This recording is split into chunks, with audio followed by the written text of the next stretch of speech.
It's the early exchange. If you're just joining us, you're here at the right time and the right place. We're looking at the budgetary allocation to the Ministry of Justice. According to the figures released, you have 87.7 billion as the total budget for Ministry of Justice, and the recurrent expenditure to be 53.46 billion. You also have the capital expenditure for that ministry to be 34.0 billion. And according to the statistics released for the 2024 budget, you have capital projects to be 136, out of which the new ones are 86, while ongoing projects are 50. Now, to shed more light on the budgetary allocations to the Ministry of Justice, we are being joined by two gentlemen who are legal practitioners. We have Victor Ekene Jibunu, who is the managing partner, Lagos lawyer partner at Opix Legal. I also have Sir Okena Nebeju, who is the lead attorney, Gravel Law Office. Gentlemen, glad to have you join us on the NXT this morning. Thanks for having me. Yeah, the pleasure is mine. Good morning. Happy to be So with let me you. say, it's your first time with us on the NXT, so let me say Happy New Year to you, gentlemen. Yes. Happy New Year to you. Happy New Year to you. Glad you have been. Always a pleasure to be your host. Yes, So let's that's start with Victor. I'm going to start with you. Okay. Before we go to the budgetary allocation to the Ministry of Justice, I would like you to give an assessment of the administration of justice in Nigeria, let's say in the last 1 year. What would be your assessment, looking at what played out in the year 2023 and what Nigerians are looking forward to in 2024? So far, what would be your assessment of the justice system in Nigeria? Okay. So, of course, so far so good. Looking at 2023 and how the administration of justice has fared, quite fair, although there are a lot of challenges in the Ministry of Justice. So much challenges in the Ministry of Justice. When you're talking about the Ministry of Justice, you're talking about the judiciary itself. Then you're talking about the enforcement agent as the police, talking about the prison system as well. So putting these three section of the administration of justice into perspective as at what played out in 2023, quite fair, but there is a lot of work to be done in the sense that the judiciary, that's the judges and the justice, they are not being adequately funded. There has been issues of lack of proper funding for these judges to be able to administer justice as it ought to, going by the laws of the land. Okay. Then also the issue of the police system. There was a time where there was an opera that the police, they are not being properly funded. That there is a need for the police, for them to be properly funded, for them to be adequately paid to get them off the streets. I think that was what culminated to the NSAS and whatever that transpired. So these are the issues that we are faced with, talking about the justice system in the country. Then also the prison system. You go to the prisons, you see the way the place is dilapidated. Most of the inmates are there. They are not being taken care of adequately. There was a news that was flying that for an inmate, the fee allocated for an inmate to feed the whole day is 200 naira. So I don't know, is there anybody who can feed today with 200 naira? So these are the issues. The prison system is bad. These are the issues. So a lot of work needs to be done for our administration of criminal justice system to be where it ought to be. So, but I believe that this is a new year, and the current administration, with what I saw, the budget allocated to the judiciary, I think it's a right step in the right direction. It shows that they are committed, towards ensuring the proper, effective criminal justice system in the country. So, all right, let me have your take on the assessment of the justice system in Nigeria. What would be your reaction to that? Now, where is the justice? I want to ask, where is the justice if we actually understand what justice is? I remember a case in point has always been the case of Godwin Josiah against the state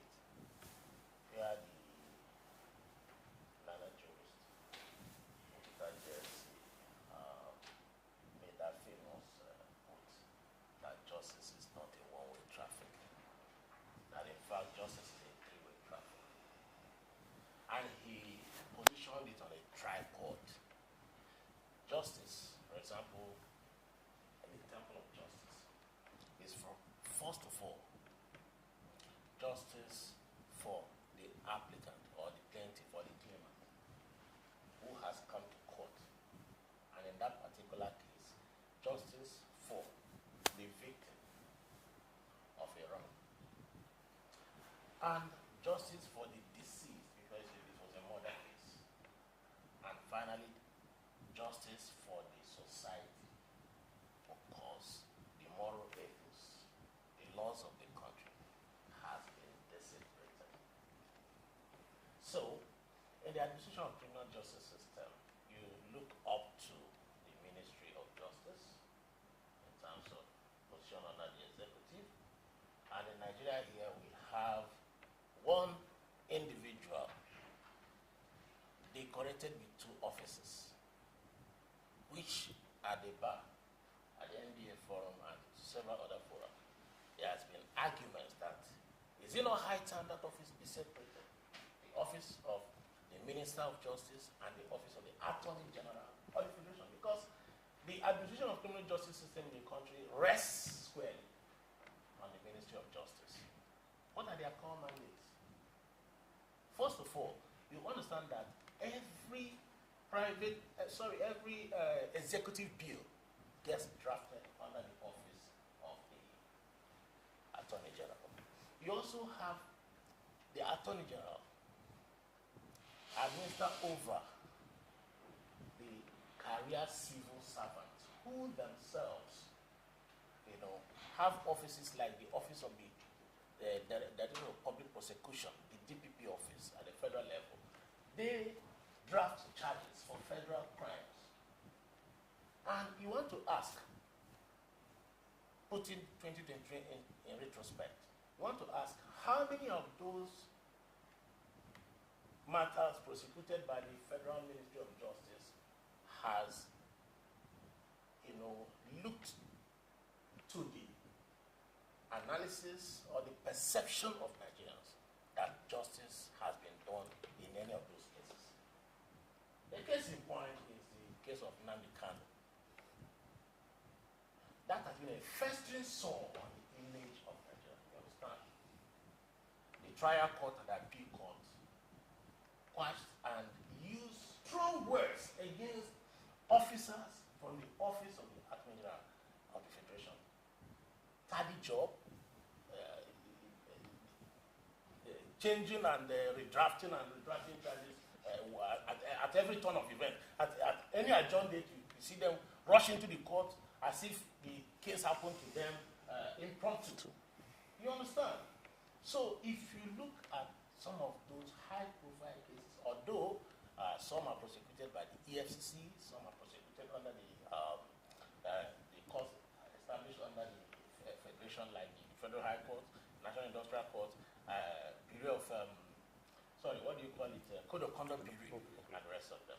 How many of those cases has, in the eyes of the average Nigerian on the streets, will say that justice has been done? That is why I started asking, where is the justice? Where is the justice that you woke up in the morning, probably to prepare for work, and petrol that was selling for 160 naira is now selling for 600 naira? Where is the justice? We are discussing budget today. What is a budget? A budget, they call it appropriation bill, is a proposal of government expenditure. When assented to by a president, it becomes law. In our estimation here, can you say the budget for 2023 has performed optimally? Does it have a pass mark? Go to Nigerian Bureau of Statistics. You see that our budget hardly passes 40%. And 40%, is it pass or failure?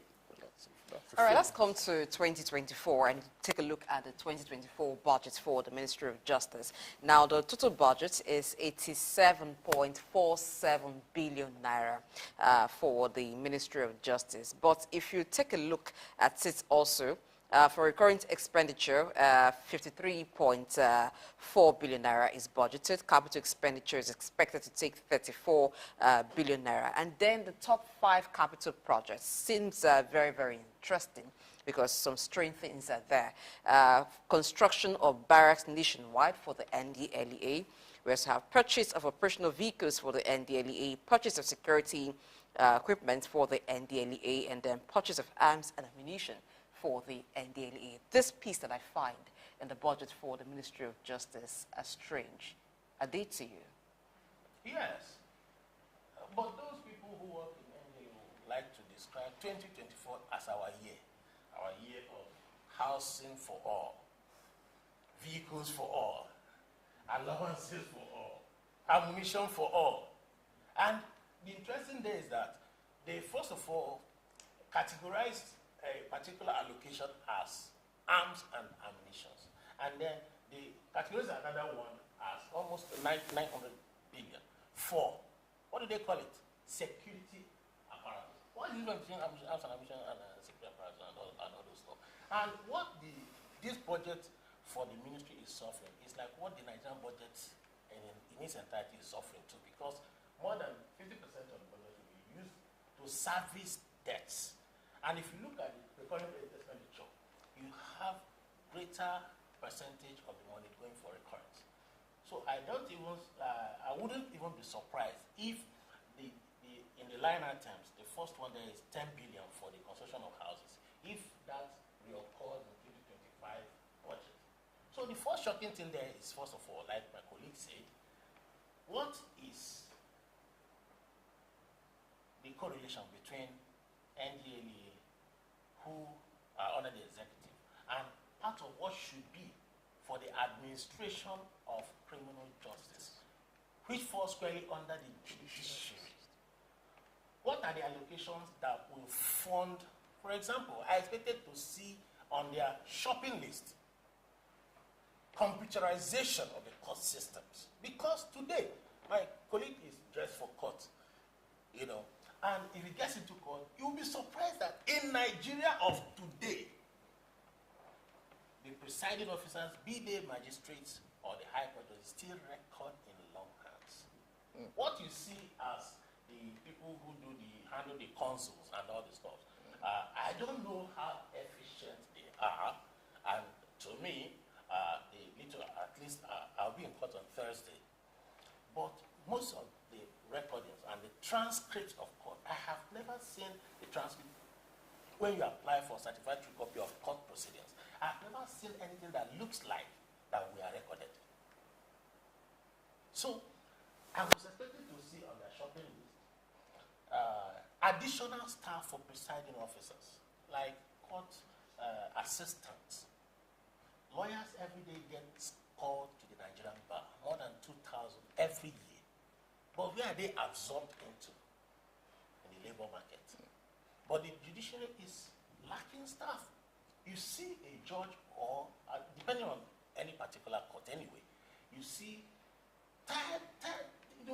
taking notes instead of being assisted. I would have expected that every judicial officer should be assisted with at least 4 assistants, both in preparation of cases and in analysis, even in the drafting of court judgments, such that you don't have a system where a court will reserve judgment like in Kano State, or like even in the Lagos pending gubernatorial matter. The court will give judgment today, and it will take close to maybe another 30 days before you receive the certified true copies. The question now becomes, where did the judges read their judgment from? Taking a cue from South Africa, recently in this January, we saw Oscar Pistorius released from prison on parole.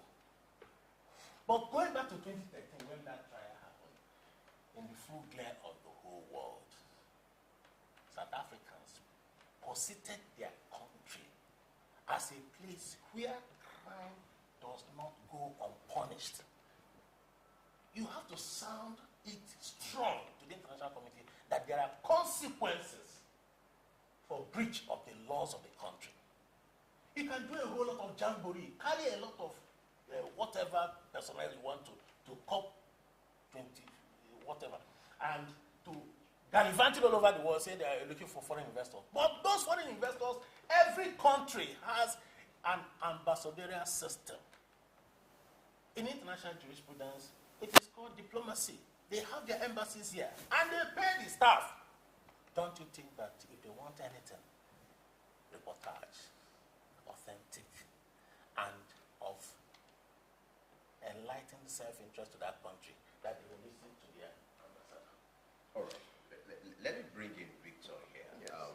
He talked about some of the projects that ought to be priorities when it comes to the 2024 budget. You have gone through the budget. Yes. I would like, you talked about, that the Ministry of Justice do not have enough funds to fund some of these operations. Yes. Will you ever have a situation where you have the proper funding for that kind of ministry?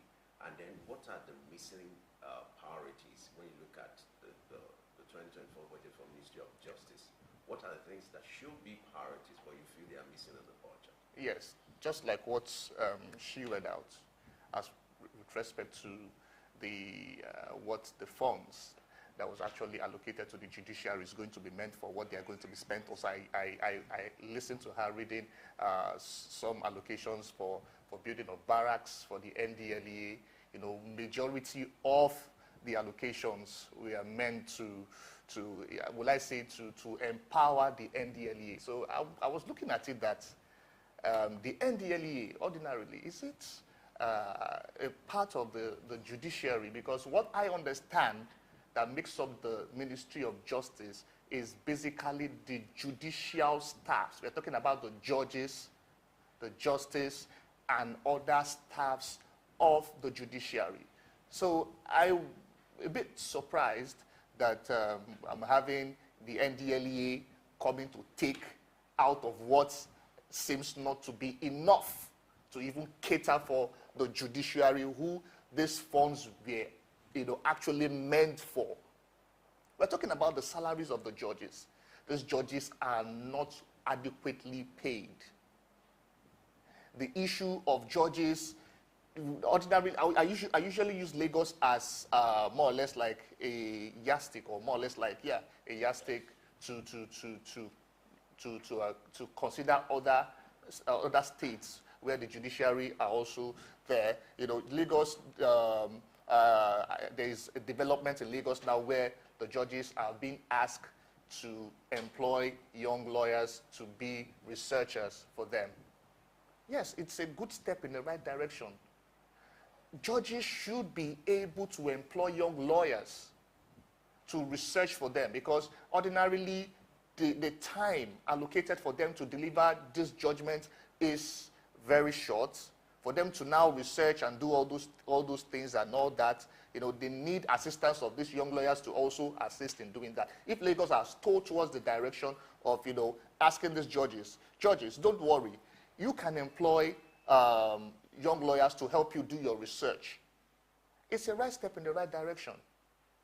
We are talking about the judiciary not having adequate bosses for their staffs. We're talking about IT in the judiciary. My colleague was just mentioned that most of the recordings are being done manually. In this age that we are, there should be a form of electronic recording of proceedings in court. Because I even find it very, very, I find it unbelievable that these judges actually take record of every bit of everything that transpires in court. And it even slows down the court. If there is more or less like improvement in technology with respect to recordings of the proceedings of the court, that's another aspect. Of course, we know technology is very expensive, so a lot needs to be allocated to the judiciary to develop the judiciary. There's virtual hearing of proceedings. Are we doing virtual hearing aside from Lagos? These are the things that needs to be put in perspective. I think at the federal courts, there's nothing like virtual hearings, even at the state court. So even the states are doing better than the federal.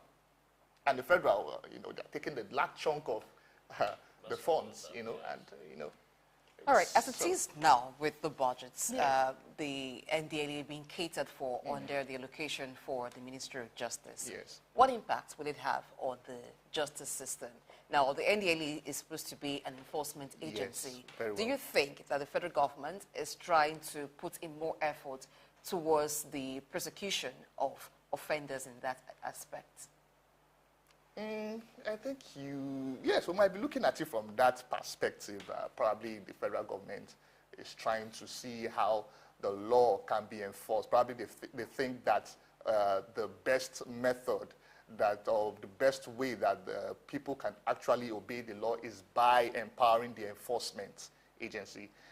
They've forgotten the fact that these laws needs to be interpreted. You know, each of these arms of government have their functions to play. Even in the administration of criminal justice system, each of this section of the administration of criminal justice, the judiciary, the police, the prison system, each of them come together to play different roles, to meet the same purpose.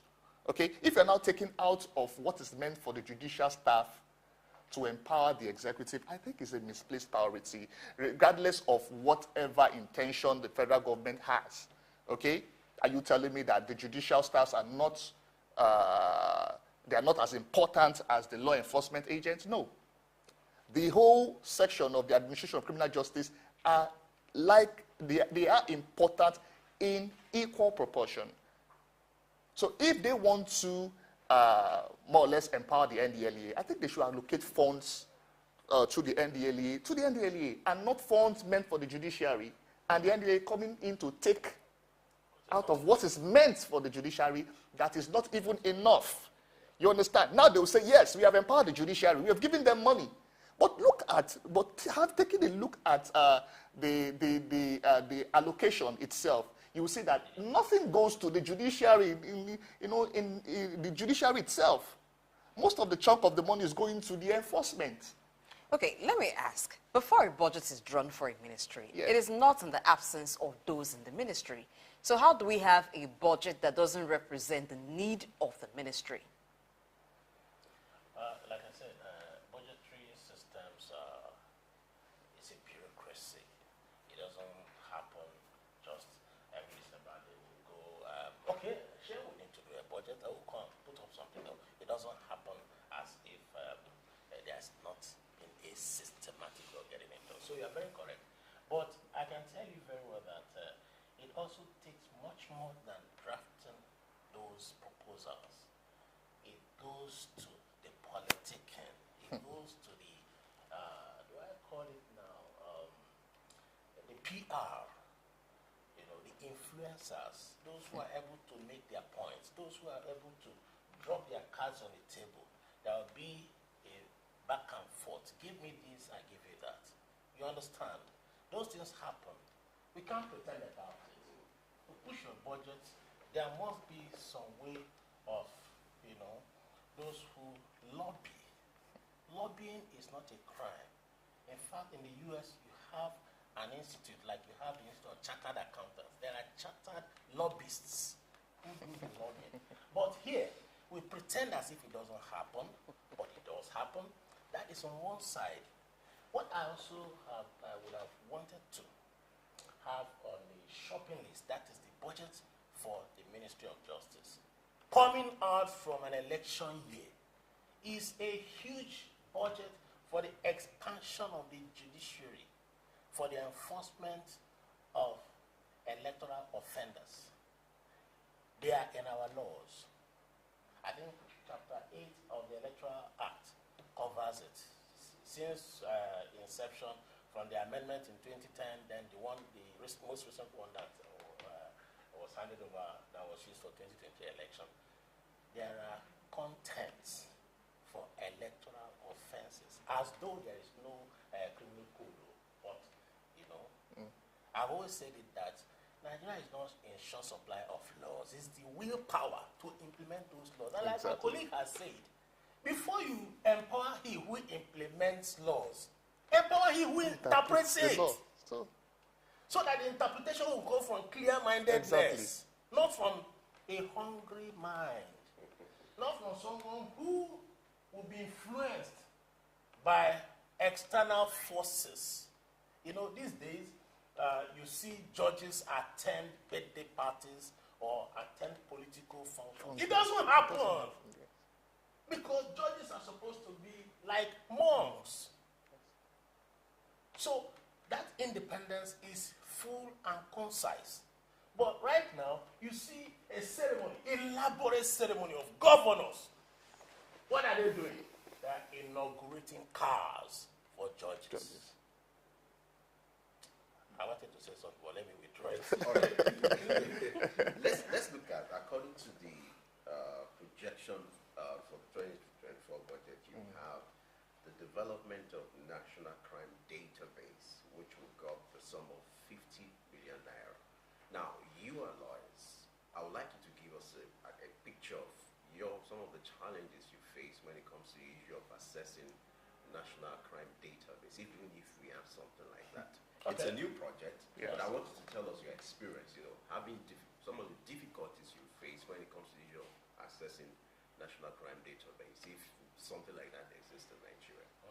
I can, with benefit of experience, I can say I've been to Alagbon several times where I had a fingerprint. Aside the fingerprint, I don't think Anything. I was wondering. so Probably because now 50 Million. million or billion. No, billion. Million. Very small. Jesus Christ. Jesus Christ. It's a new project. Is it, wait, hold on. Is it for a company in Alaba International? Because do you know what it The takes technology that is to involved. establish a server and then Oh my the God. gigabyte of the server? Maybe they want to do things like what used to operate in some government institutions that will tell you that they are online. Online.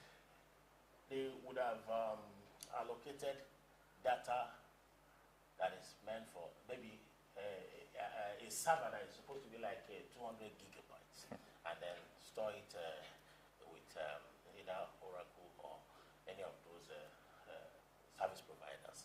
And you labor all through the day, 9 a.m. you get to your office, you log in, you try to Says you can't download it, even it get. will be running like this. And the whole day, it will not. Uploading, it will be running, and at the end of the day, beyond that database, assuming there is, what has happened to other databases? Do you know that Nigeria has more than 7 databases? For example, for your international passport, under the ministry, under the national, the immigration service, Yes. you have a database, and you carry the passport.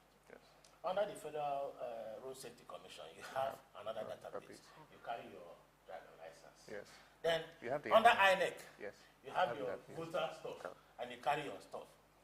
Under the banking system, you have your BVN. BVN and all those stuff. And then under the presidency, you have the National Office of National Identity Management Yes, Commission. commission. Yes. So what is the correlation between Identity Management Commission and Database for Crime and all those stuff? Now, is it not high time they sync all those databases such that there will be data sharing, there will be synergy in the sharing of data, and all those technologies are not lost in us. Go to Yaba, the tech companies that run the financial system in this country, most of them are indigenous. I have the privilege of having some of them as clients. And all the way from Kenya, all the way from Uganda, all the way from Ethiopia, all the way from South Africa, some of them engage our young people.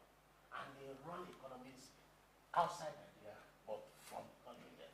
Some of them in Yaba, some of them Qatar, some other places. Most of those softwares are developed by Nigerians, are run by Nigerians, executed by Nigerians, and they are Nigerians earning money in foreign currency. Yes. Even Right in Nigeria. Yeah. It's not every young boy you see on the street that is a Yahoo person. But some of them are. And of course, you know, most of the digital entrepreneurs these days and in the current age where we live in, they don't need to go to the university. It may be a waste of time to go get a degree in computer science. And you get into your computer lab in some universities, it's a glorified place. But you can come out and do some certifications, whether you go through Oracle or any of those certifications, and you have a certificate that empowers you globally. So if we can deploy some of these things, like she said, the budgeting system should be evolved from bottom up, not from top to bottom. In that way, you will be meeting the need in specific terms, in the real terms of the person you're budgeting. Not somebody from somewhere in Abuja will say, okay, you allocate this, and it doesn't trickle down. So I strongly believe that, like I told you, the practical experience is that there's a database at the alarm office where you go to do fingerprints, but criminals are bound to be. How come those guns brandished or used by the assailants that invaded a village in Plateau or in Kaduna, no recoveries have been done? And of course, you see recoveries being done sometimes. Senior police officers, sometimes the IG himself, coming to, showcase them, and they show them probably, oftentimes they cover their faces, but they also display the arms. Yes. There are no fingerprint experts that would, sometimes I even see some crime scenes that police will be highly unprofessional in what they handle and what they touch, because you're not supposed to touch them directly with your stuff. So it's a good thing. There's no time too late to wake up. I think this is a wake-up call, good and fine. But 50 million. I don't think an IT firm would even accept. Exactly. I don't think an IT firm, because So you think it's too small? It's very ridiculous. ridiculous. In fact, it's scandalous. Ridiculously small. 50 million for a whole country? Crime diary. That's not Wait, is it to go and sweep the room there? Or All right, let's wrap up with this conversation. Over the years, there's been advocacy for the autonomy of the judiciary. Yeah. I'd like to have your take. I'm going to start with Victor so that Yes. you wrap up your thoughts on Okay. this. And there's been concern because you have the alleged interference between the activities of the judiciary, owing to the fact that some of these judges are also being elected by the president and all that. Would you say in Nigeria that the judiciary is absolutely autonomous? Well, I used to say that Nigeria, most of the things we have are in the books. Of course, by virtue of the provisions of the Constitution, the judiciary is supposed to be independent, so to speak, by virtue of the provisions of the Constitution, because the Constitution is very clear as regards to the appointment of the judicial officers, both at the federal courts and at the state courts. Of course, we know that at the federal court, the president appoints based on the recommendation of the NJC, of which such appointment is still subject to the approval of the Senate. So you can see that ordinarily, by virtue of the provisions of the Constitution stating the procedure for the appointment of judges, these judges are supposed to be independent. But in the reality, we know what is obtainable.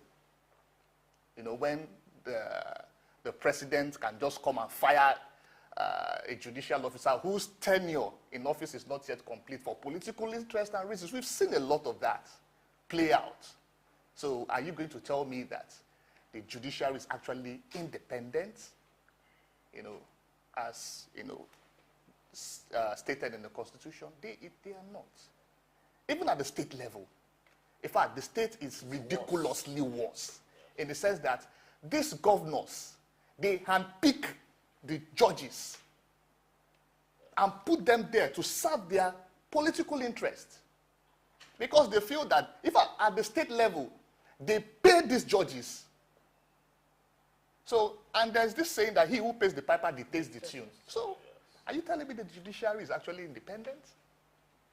When the governor comes to commission something in the judiciary, you see the chief judge comes and do ceremony and all, and be like, thank you, sir. I'll be like, are you serious? The judiciary is supposed to be an equal arm of the government. They are supposed to checkmate the activities of the legislature and the executives. All right, let's start. such that when you see a judge, It should be on the equal, yes, they should be on equal pedestal. The judge should be equal to the president, the chief justice. Interference. How do we checkmate that as a country? well, it starts from the judiciary staff themselves, particularly the judges. Judges know thyself. Judges know thyself. Well, how will they know themselves when in actual fact their appointment into that office came through politics?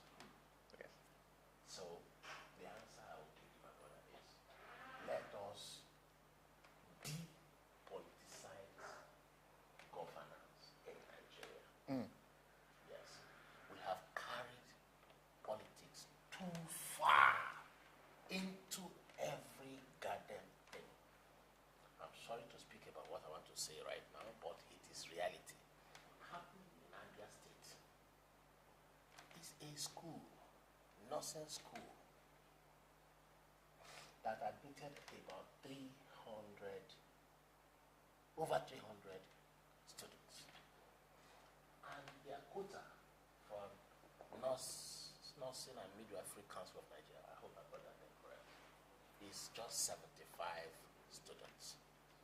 So they have systemized tradition that in the first year intake,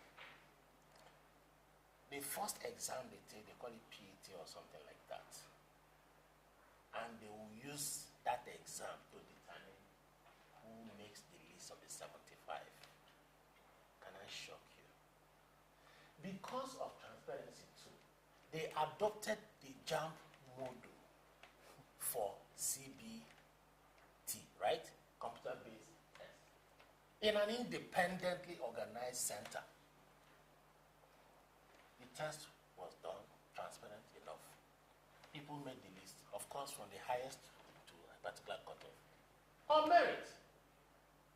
Those students, the result was published. Those students were supposed to continue their upload of their data to their regulatory authority, which is the National Midwifery Council. From nowhere, politics came in. They cancelled the exam, and the controversy is still raging right now since October 2023. Now ask me, how much more petty can we go in not differentiating between politicking and real governance? That is our problem. All right, so in ensuring justice for the people, in helping the justice system, there will be supplementary budgets after this. What areas would need to be attended to, particularly as it concerns providing justice for the poor and those in the rural areas? Your thoughts, please. Okay, like I said, it is, lawyer knows it. It's not that justice be done. Let justice be seen to be done. When in Chapter 4 of our Constitution, the fundamental human rights, part of the content is that an accused person has several rights. For example, right to a lawyer, and a right to be advised on what your crime is at the point of arrest or when you get to what those things observed. Remember, there was a recommendation to have lawyers employed in every DPO's office at the DPO levels, such that it will help to reduce some of these kind of frictions and incidents of evidence obtained through coercion and by force or through different kind of promises. Because most of the time you see those prosecutors, they bring cases to court and you see lawyers publish them. You don't get justice and the poor keeps suffering.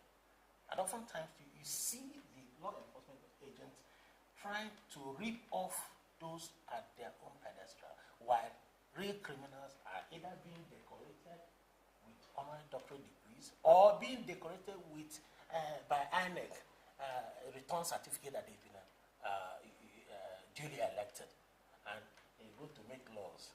What kind of laws do you think those politicians will make when they know, in actual fact, that they entered such offices through fraudulent means? So getting justice for the poor is not just about the judgment that happens or that is read by the magistrate on that particular day. It's a systemic thing. Your final thoughts. Like I always say, our laws are not inadequate. Our laws are not inadequate. They are sufficient. The problem we have is implementation. We don't implement this law. The Constitution is there as regards to what makes the judiciary to be independent, but we don't implement them because of politics. Let us learn to implement our laws. Let us practice what is in the books of the law. Our leaders, the politicians, they should be an example to the people that they govern. They should learn to respect the orders of the court. We have examples of our past leaders, just the past president, Buhari. Sorry. Buhari, we have several instances where he disobeyed the orders of the court. We have the case of Sambo Dasuki, where he refused, despite the orders of the court, for him to be released. He refused to obey the orders of the court. We have the case of Nnamdi Kanu as well. Sasaki, I've forgotten that one. The case of Nnamdi Kanu is also there for us to see. The same Buhari, who was the president of the country, he refused to obey the orders of the court to have Nnamdi Kanu released. These are the things we are facing. We have the laws there. Section 6, subsection 6, paragraph B of the Constitution of the Federal Republic of Nigeria vests judicial powers on the courts. And every decision that the court makes is binding on all persons, authorities, and institutions, irrespective of who you are. So I don't see the reason why the president should not obey the orders of the court. Is it because he's the president? The Constitution is there. You can't be above the law. Let them respect our laws. Okay.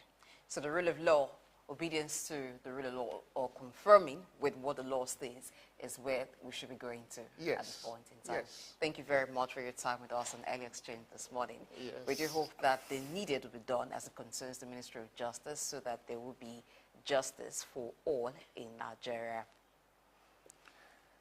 And that's how I wrap up the segment. Thank you for watching. Do not go anywhere. It's still an exchange.